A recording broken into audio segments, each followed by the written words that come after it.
Hello and welcome to the Boro Breakdown podcast. Another lowdown show. How many lowdown shows do you want this week? It's our fifth in about 2 or 3 days. So absolutely insane. But this time it's a goalkeeper special. And this time we're going to speak about Tom Glover and Seny Dieng, both signed on multiple year deals. But to start things off, we'll talk about Seny Dieng from QPR, and we wanted to get a QPR perspective here. So we spoke to Clive from Loft for Words to get his perspective and understanding on Boro's new goalkeeper. Seny Dieng, what can I tell you? Good goalkeeper. I think a very good signing for you guys at the price that you've got him due to his contract situation down here at Rangers. Main strengths is a bit sort of a modern goalkeeper, I guess, in that his shot stopping weirdly is not all that great or particularly outstanding, but he's pretty good at everything else. His distribution is his big strength out of hand and with his feet. Was a big part of the way that Mark Warburton's QPR playing out from Seny Dieng, and our half-hearted promotion campaign fell apart when he got injured the season before last in January. So he was a big part of that, and of course we've gone down Gareth Ainsworth route now, so we don't really need a goalkeeper that can pass the ball. So yeah, it's a big strength with his distribution, and has a history of coming up for corners and scoring. Did so for us at Sunderland. Quite a late bloomer actually. If you look at his career, we loaned him out multiple times, lower divisions and non-league, while Joe Lumley was keeping goal for us, which was strange, obviously, because you've seen Joe Lumley play. Yeah, so quite a late bloomer. I think he came into our team about 25, 26, and he's already 29 now. So he's not as young as it would appear, given that he sort of came out of our academy. Command of box, really, really good. Likes to, if you've got a free kick coming into the area in the 89th minute, he likes to stride out and claim it in the middle of a big crowd and, take the applause and the huge cheers that come with that. So yeah, command of area, very, very good. Like all QPR players, he really suffered last season when our season fell apart after Mick Beale left. You saw how bad we were at the Riverside. We won 2 of 28 games at one point. Everybody's form cratered. Dieng made a lot of mistakes last year. We totted them up for our end of term report, and there was 6 or 7 sort of really poor goalkeeping errors. If you can bear to watch the highlights of our 6-1 defeat at Blackpool, which was about the nadir of the whole campaign, he may as well not have. We may as well have played without a goalkeeper that night for all the use he was. I'm not sure how much you guys should worry about that or hold it against him. Everybody was terrible at QPR last year. Morale was at rock bottom, and frankly, I wouldn't have wanted to keep goal behind Jake Clark-Salter, Leon Balogun, Rob Dickey, and Jimmy Dunn, who are our 4 centre-backs, all in various stages of nervous breakdown last season. So I'm not sure I would hold that against him. If QPR was signing Seny Dieng now from somewhere else for £2 million, I would think that was a really, really good deal, and I'd be excited about it. So yeah, good luck with it, and God knows what we're going to get to replace him. So thank you very much for that, Clive. Mixed response, D, mainly just due to QPR's really poor season last year. But what's your thoughts on the deal, and what do you think of Dieng? I think it's a potentially good deal for us. I think it's easy to look at last season and listen, I understand the trepidation from Boro fans because firstly, we're signing another goalkeeper from QPR after the Joe Lumley experiment. And also we don't have a particularly strong track record with goalkeepers from recent seasons, going back to, the Warnock era where we had Marcus Bettinelli and Jordan Archer, and then bringing in Joe Lumley and having Luke Daniels be his number 2. And even with Zach Steffen, it took Boro fans a while to actually warm to Zach Steffen. So we don't have the trust in the recruitment team yet, probably. But the seasons before that, Seny Dieng was a good performing goalkeeper, minus 5.7 prevented goals last season, but before that it was 1.67 a net positive, and then in the season before that it was 4.6. That's all via Y-Scout, who are not always the best and most reliable in terms of expected data, but it was as good as I could get in terms of an archive. I said that weirdly, but our goalkeeper archive. But yeah, our goalkeeper doesn't need to be spectacular. They just need to fit the style. And Seny Dieng does. His distribution is his strong suit. He has that Zach Steffen composure about him. Listen, if you put a goalkeeper like Seny Dieng in a Gareth Ainsworth team, you're not going to see the best of him because his strengths are his distribution. He is, as Clive said, very much the modern day goalkeeper.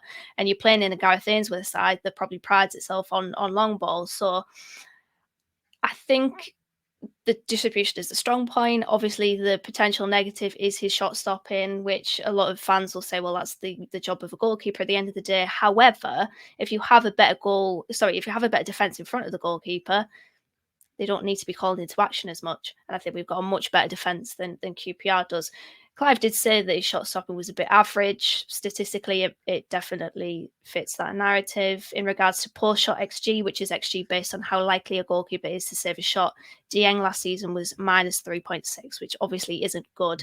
Zach Steffen, to compare, was minus 3.1. But I thoroughly believe in a better team with a better defence in front of him, with a style that actually suits Seny Dieng as a footballer, that we'll probably see much better from him than what the QPR fans did last season. Yeah, so I think for me as well, Dale, I think it's a really good signing, but also context in data matters. When we're looking at his statistics from the previous season, QPR weren't particularly great. They faced a lot of shots. They were really poor defensively. They had a number of issues. Stylistically, they changed.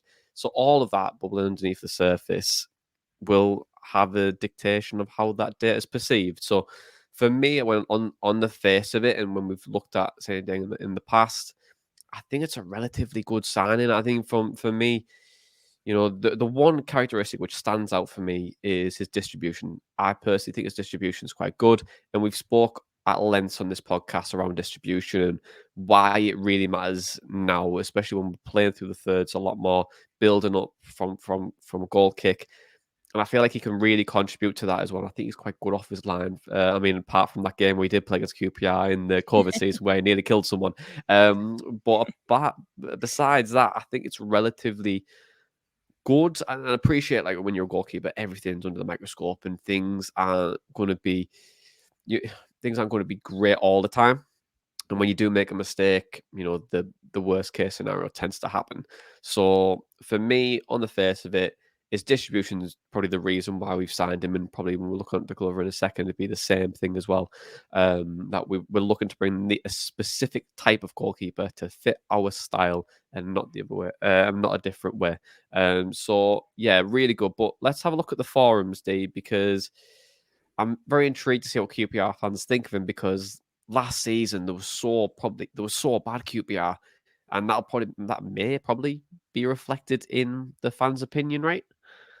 Yeah, it's a strange one with the QPR fans because they are coming off the back of a really poor season. They were charting so poorly, and at one point I thought they were going to get relegated because they just couldn't pick up a win for love nor money.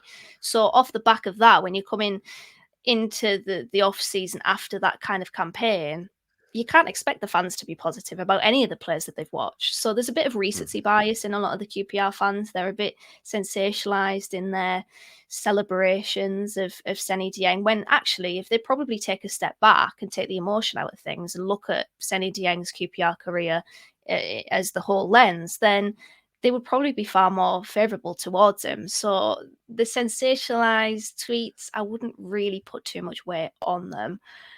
On the forums, a couple of opinions here. Someone says that it's a bargain for Boro if true. This was obviously before it was confirmed. Last season aside, our most consistent player. Another one says a good goalkeeper who regressed slightly last year. Another said, I think he'll be a huge miss, very hard to replace. Quality at this level, in my honest opinion. And then another one said his distribution is very good, but under Gareth Ainsworth, I don't see it so much, as we won't be playing out from the back in the same way. A very good keeper, sad he's going, but not the loss it was, in my opinion. So obviously last season has changed a few QPR opinions on Seny Dieng, but one bad season does not make a bad footballer. And yeah, he did regress last season, and the intrigue is in how he improves on that. Is it going to be that this is what Seny Dieng is? He can't make it so that season becomes a reoccurring theme and that he just keeps performing poorly. the Boro move might just give him a new lease of life. Because whenever I think of bad defences in the Championship, my mind goes straight to QPR. Straight to QPR. Like literally any relegated team, it does not go to them, it goes straight to QPR. So I think in a better team, as I said, with a style of play that suits them more, then I think Seny Dieng could be a success here, or so we hope anyway.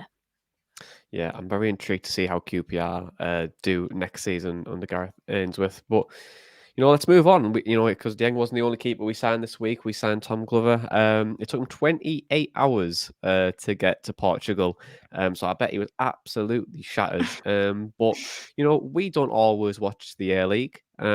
So we have Y-Scout, of course. We can look at the analysis, but I feel like we need an A League analyst to get us over the line here. Then we spoke to Peter Petrov to get his perspective on Boro's new Aussie shot stopper. Hi, Boro Breakdown. This is Peter Petrov, experienced A-League analyst at Football Radar and freelance talent scout. Basically, Tom Glover's a 25-year-old Australian international. He's been playing for Melbourne City, the best and most successful Australian club team over the last 4 or 5 years. He's been there since 2019 when he joined from Tottenham Hotspur, where he came through their academy. Basically, Glover has been their number one choice from almost the start. He took over from Dean Bouzanis when Bouzanis was off injured. Glover impressed in the 2019-2020 season, and since then he's been their number one choice.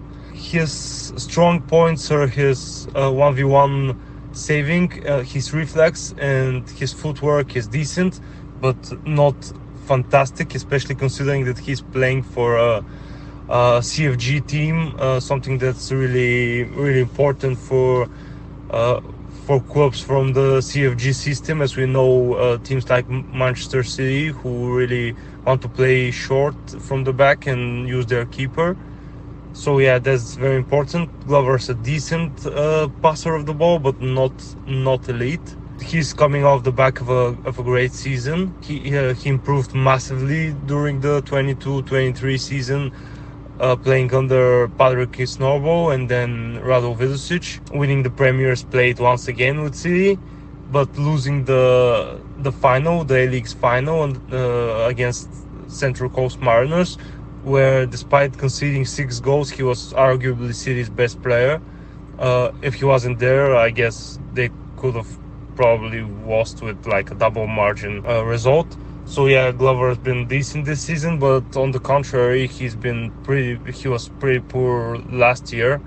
So you can say that he's been pretty inconsistent throughout his spell for City. He's had blips and he's conceded some really, really cheap goals, especially last year when he cost City multiple points in the league and almost cost the Premier's Plate for them. And that's why I believe that, especially after the Seny Dieng news, I'm pretty sure that Glover will be coming in as a number 2 for Boro. As I said, he's a good shot stopper. His passing is from average to decent, but he tends to be a bit shaky in moments. His positioning definitely needs work. He gets caught off guard on occasions. His coming out for crosses isn't ideal. So he's a decent keeper, but definitely I don't believe that he's good enough to start for a team that will be pushing for promotion to the Premier League. So that's it for me, guys. Thank you a lot. Thanks for having me, and I hope you enjoy everything I said, and I hope you enjoy Tom Glover as a City player, as a Boro player, of course. Thank you very much, Peter. I really do appreciate that. So then mixed reviews there from Peter. So what do you think about Boro's shot stopper? To be honest, he's likely going to be the number 2, isn't he? Interestingly, with Dieng, just bringing him back into the conversation here, he will be unavailable due to the African Cup of Nations in 2024 for a month between January and February. He could well be their number 1. There's a massive incentive there for Dieng actually to be their number 1, because the only other player that I can think of anyway in terms of the goalkeeper conversation is Edward Mendy, who has not had a good 12 to 18 months. So with Tom Glover, he will it's either between him and Liam Roberts. Don't count out Liam Roberts. It'll be between them two to vie for that number 1 jersey, whilst Seny Dieng is away with the Senegalese national team in the African Cup of Nations. So with Tom Glover, as Peter said, his shot stopping, he's a decent shot stopper, but with the ball at his feet, he could probably fit in, but he's been a little bit shaky, hasn't he? From what we've heard and what we've seen, and it's not a signing that's going to excite anyone, really, unfortunately for Tom Glover, because it's just the nature of the position that he plays in. But he can and probably will step up, and hopefully when he does, he could be a decent goalkeeper for us, because, as I said, we don't need to have spectacular goalkeepers. Dimmy was never a spectacular goalkeeper for us, but he was solid enough and he had a decent defence in front of him. So long as the defence in front of these goalkeepers, whoever plays, is decent, then I think we could see a good return on the keepers between the sticks as well. Yeah, and look, I'm intrigued by this signing as well. I think the one standout for me was City Group, Melbourne City, owned by the same owners as Manchester City. And, they all have a very similar style. They want to play out from the back. They want to have the similar patterns. They want to play in a specific way. So a goalkeeper like from this will probably follow the same type of style as every other goalkeeper. We've seen that he's relatively quite decent from kicking from his kick in, and also from the build up play, which is good. But also we've seen, when what Peter was saying there, the highs are great, but the lows are very low. So it's just that consistency with the hardest thing to do in football. If you're consistent, you play at the top. That is where you are. If you're very inconsistent, you go down, and you keep going down, and you keep going down from there. So yeah, I'm very intrigued by it. We haven't seen a load of Tom Glover just yet. There's only a very limited amount of data that we've been able to pull from it. But also, I think it's a good shot stopper to have to push Dieng as well. And also, Liam Roberts is very, very good to push someone as well. So, we have 3 goalkeepers now, and obviously with Solbring potentially going out to Leyton Orient. So we've got 3 goalkeepers there who are probably really willing to fight for this shirt and to try and get the number 1 spot. I think Dieng does get that first spot. I think there's between Glover and Roberts to get that number 2. But saying that, we all want them to play a specific style. They have to contribute from playing up from the back. That is the biggest thing that we can have from any goalkeepers. So I'm very intrigued to see what the eye tests suggests on Glover more than Dieng. But yeah, I'm very intrigued by the signing. So you were saying there, Dana, that Dieng is going to be number 1, Glover's going to be number 2 with Roberts. So if you were to rate the signing, then we'll to finish the lowdowns off that we've done this week. You want to rate these 2 signings? Where would the rate for you? I think with Dieng, I don't want to fully commit to a 4. I'm going to say a 3.5, because he has the potential to fit into the team and to be a good goalkeeper. But coming off the back of last season, in which he was performing poorly, you don't know whether that is an anomaly or whether that can be the trend now. So there's the intrigue and the slight worry. With Glover, probably just a 3, solid. We brought him in because he somewhat fits the style of play, distribution out from the back. That cannot be understated, by the way. A lot of people will say, well, goalkeepers should just be able to save goals and stop them from going in. But the way that Michael Carrick's Middlesbrough play, we've seen enough of it now to know that it is a very important point of our style of play, and it should never, ever be taken lightly. It's quite clearly the blueprint of what we want to do in terms of our goalkeeper signing. So I think they're solid, and they have the potential to be, we have the potential to look back and reflect on them as good signings, particularly with Dieng as well, because I think we can maximise his strengths given the way that we play football. Yeah, and for me, I want to go 3 for the pair of them. I think with goalkeepers, it's difficult because you're only as good as your defence, and also like game state is really difficult for goalkeepers as well. You know what I mean? Like what things that happen in games can change the way that you approach things? You know, will you be more rushed when you're catching the ball? Will you be trying to like, you know, are you under the cosh quite a lot? There's a lot of different narratives, I think, which is different to like the players that we've signed and spoke about this week, you know, where they can play multiple positions. You can't put a goalkeeper up front unless you Seny Dieng when he did score against Sunderland. So who knows? Got 2 goals in his career, actually, Yeah, he's Seny scored 2. Dieng. So he's So prolific. there you What can we goals say? everywhere. Goals everywhere. But yeah, I think 3. I mean, I think I'd be really intrigued to see how they do this season. I definitely think Seny Dieng is going to be the number 1. And what's going to be really key is distribution. That is the one thing, I think the one key take I think anyone wants to have from this or the lowdown that we've had today, is that if their distribution is very, very good, which have both been mentioned, then we've got they're going to fit the system. So I'm very intrigued to see what that looks like. But Dana, thank you very much for joining me, and to listeners and the viewers, thank you very much for listening to us and watching us. You've had a flurry of lowdown videos over the last couple of days, so we really hope you've enjoyed those. And we're not done yet. There'll be some signings to come. Just hopefully not 6 in 3 days, which we've had to like rush around like headless chickens to get them done. But for right now, this has been a goalkeeper special lowdown podcast, and that was my Boro Matchday chatter in a pod. But the Boro breakdown.